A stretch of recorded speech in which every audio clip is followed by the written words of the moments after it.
How we doing, guys? Welcome to DT's Daily. Now on today's show we're going to take a look back at the one game in the Premier League last night, and the next piece of news involves Arsenal, and the first piece involves a new contract, and the next piece involves three former players being involved in the proposed takeover of Arsenal. I represent my fucking self. How we doing, guys? Welcome to DT's Daily. That's right.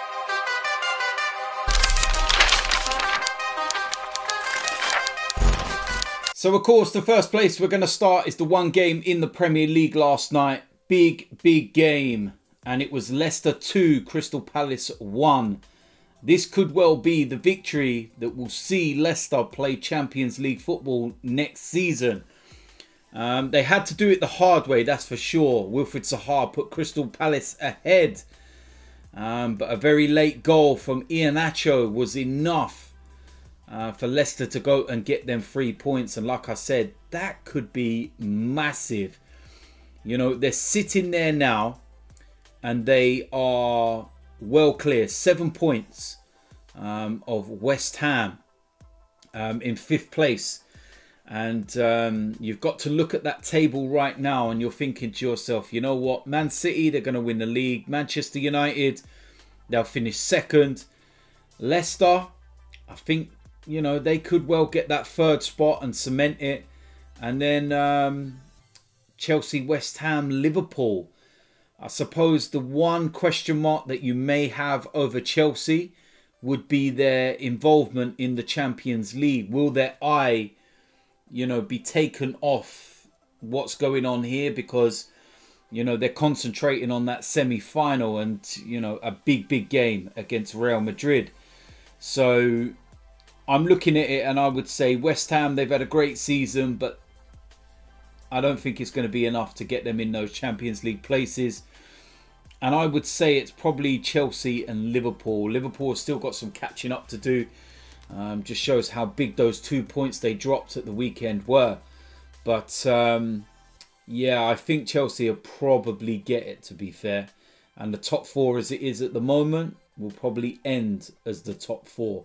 But yeah, massive win for Leicester.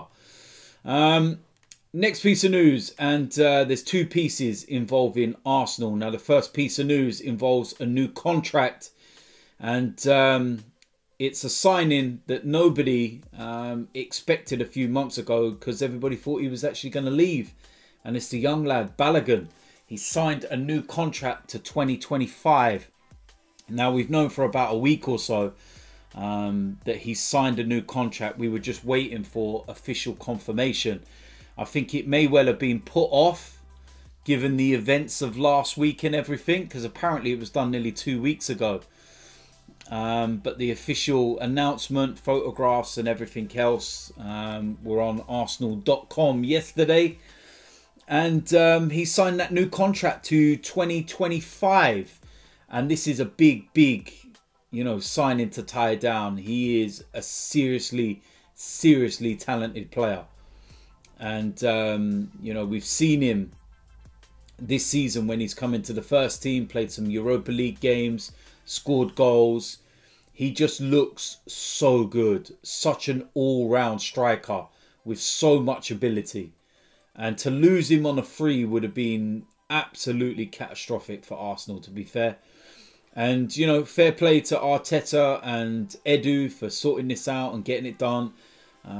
You know, from what you see from Balogun's interview and everything, they were influential in his decision. And, you know, that's some of the good youngsters of this team tied down now. Saka, Martinelli, Balogun now, just Emil Smith-Rowe next. But yeah, congratulations to Bellerin on signing his new contract. Now, the next piece of news, and this is big news. Now, we've all known over the last few days that there's been some talk about a possible bid being put in for Arsenal. And that's by the Spotify owner, Daniel Ek. Now, he put a tweet out just after the protests, it was on Friday, that he is a lifelong Arsenal supporter. And that he would, you know, put his hat in the ring if the Cronkies, you know, are willing to sell. And at the time you thought, right, okay, yeah, nice, but not really, you know, take too much into it. And then over the last few days, it's got a little bit more and more, and you've started to realise that this is not, you know, a PR stunt or anything else. It's genuine.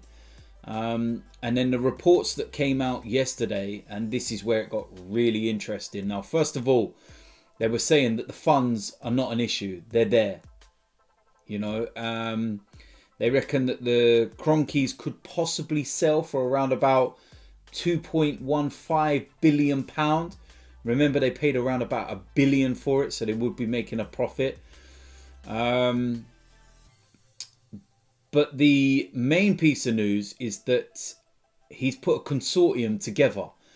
Now, normally when you see consortiums and, you know, people that are getting involved alongside for board member reasons or whatever it might be, you don't really know too much about them, and they're all businessmen and everything else, etc.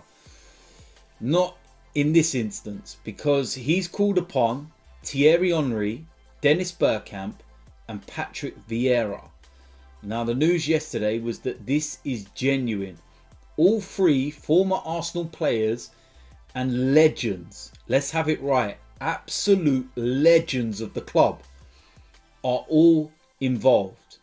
They are all genuine, and they would not get themselves involved unless they knew that the bid, or the imminent bid is, you know, what they're saying, was genuine, and Daniel Ek had the money to be able, you know, to do this takeover. So what I feel with that is not so much the, you know, financial side of things that he wants those three involved, because, all right, I know this might sound weird, they're only millionaires. Yeah, it does sound weird when you say it like that, but we're talking about billionaires, like the next level. Like, the reason why I feel that he's enlisted these guys and got them involved is because if you get them on the board and you get them part of Arsenal, you have three guys that love the club. They want what's best for the club. They know everything about the club. They know what winning means. They know what you need to do to achieve, you know, the titles and everything at Arsenal. They know all of that. And then also, the other side to it is the news about you're going to have the fans on board. Because instantly, when there's a takeover, there's, you know, skepticism and everything else. But when you mention those guys involved, you instantly sit there and say to yourself, yeah, you know what? I'm on board with that, because they're three legends. Now, something that I was sent yesterday, and this made me laugh, and people questioning about Daniel Ek and what he's worth or what he gets and anything else. I have to laugh at this, right? But yesterday it was announced that Spotify had actually raised their prices on their, you know, family package, I believe it was. Now they have 155 million premium Spotify users, all paying an additional $24 a year, right? Now that's an additional $2 a month, so $24 a year. That is an additional revenue of £3.7 billion. Arsenal's net worth, around about 2.8 billion.